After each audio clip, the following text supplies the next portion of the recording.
జై శ్రీమన్నారాయణ. శ్రీకృష్ణ పరబ్రహ్మణే నమః.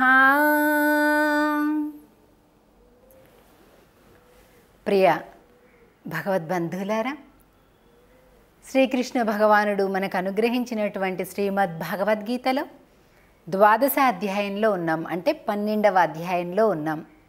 ఈ 12వ అధ్యాయానికి పేరు భక్తి యోగము అని పేరు.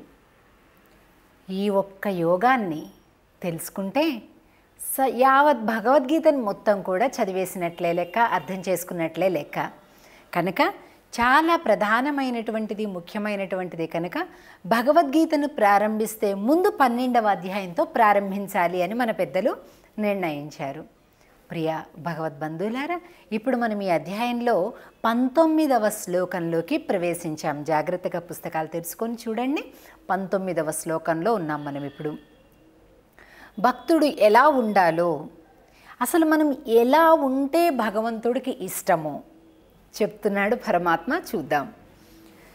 తుల్య నిందా స్తుతిర్మౌనీ సంతుష్టో ఏన కేనచిత్ అనికేతః స్థిరమతి భక్తిమాన్ మే ప్రియో నరః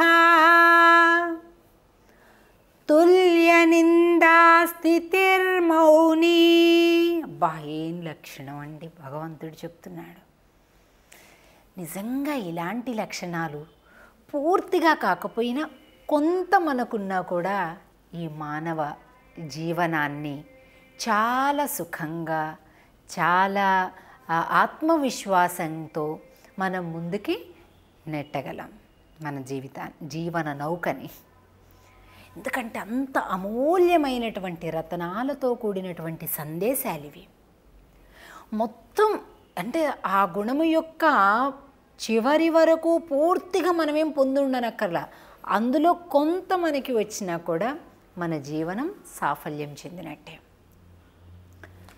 తుల్య నిందా స్థితిర్ మౌనీ అంటే నింద, ఎవడైనా నిందించినప్పటికీ, స్తుతి అంటే నింద స్తుతించినప్పటికీ, తుల్య నింద స్తుతి మౌని అంటే నిందయందు అలాగే స్తుతి ఎందు. స్తుతి అంటే బాగా కీర్తించటం, మనం స్తోత్రాలు అంటాం కదా, అంటే స్తుతి పాఠాలే స్తోత్రములు అన్నమాట.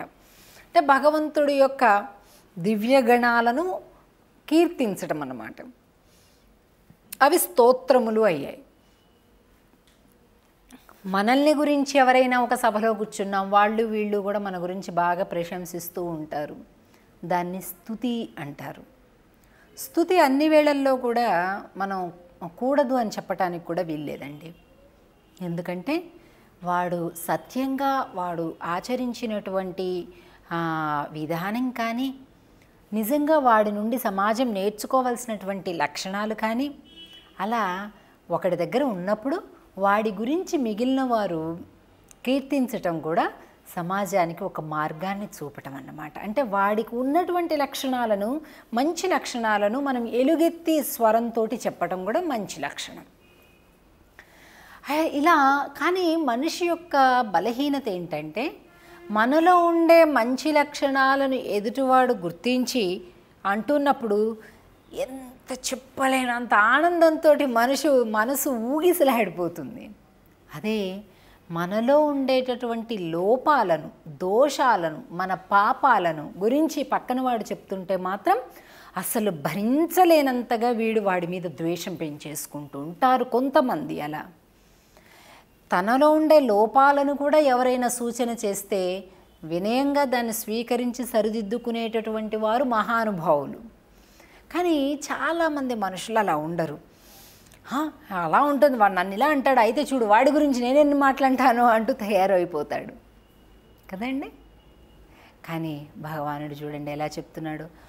తుల్య నిందా స్తుతి అంటే నిందయందు స్తుతియందు సమానంగా ఉండేటటువంటి వాడు. చూడండి, నిందించినా అలాగే ఉండాలి, స్తుతించినా అలాగే ఉండాలి. ఆహా, ఎంత చక్కటి మనస్సు అండి. ఇది మనం అలవాటు చేసుకోవాలండి. మరి గీతాచార్యుడు చెప్తున్నాడు కదా, మౌని తుల్య నిందా స్తుతిర్ మౌని. మౌని అంటే మౌనముగా ఉండునటువంటి వాడు అని అర్థం.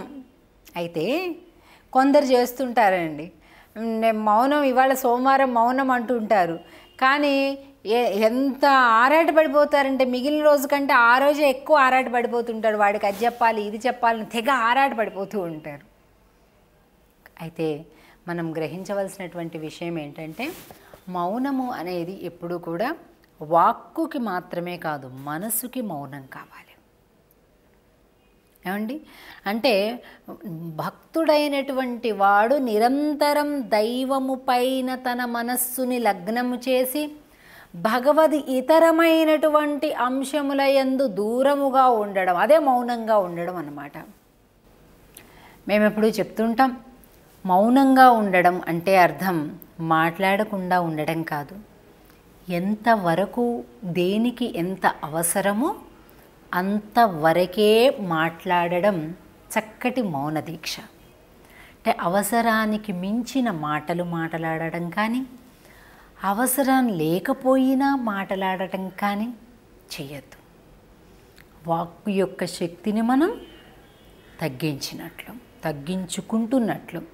కాబట్టి ప్రియ భగవద్ బాంధువులారా, మాట్లాడటం తక్కువగా చేసి శ్రవణం చేయటం ఎక్కువ చేయాలి.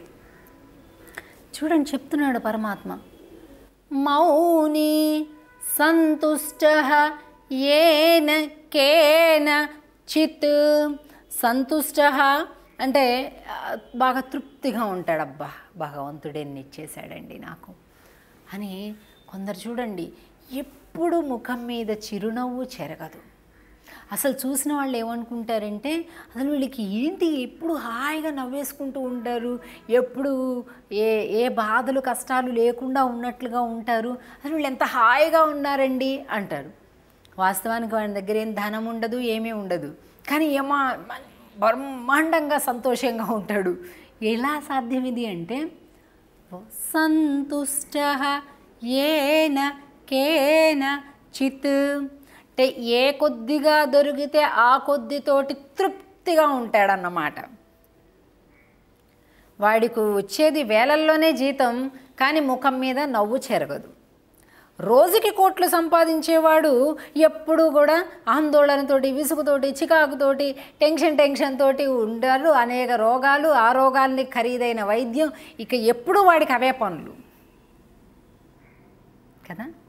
తృప్తి నేర్చుకోండి, చాలు. మనం జీవించడానికి కావాల్సినటువంటివి ఇచ్చాడు భగవంతుడు. మనం కృతజ్ఞులమై ఉండాలి. చాలు స్వామి. సమర్థత పెంచుకోండి. రూపాయల నోట్లు పెంచుకోవడానికి ఆరాటపడద్దు, సమర్థత పెంచుకోవడానికి ప్రయత్నించండి.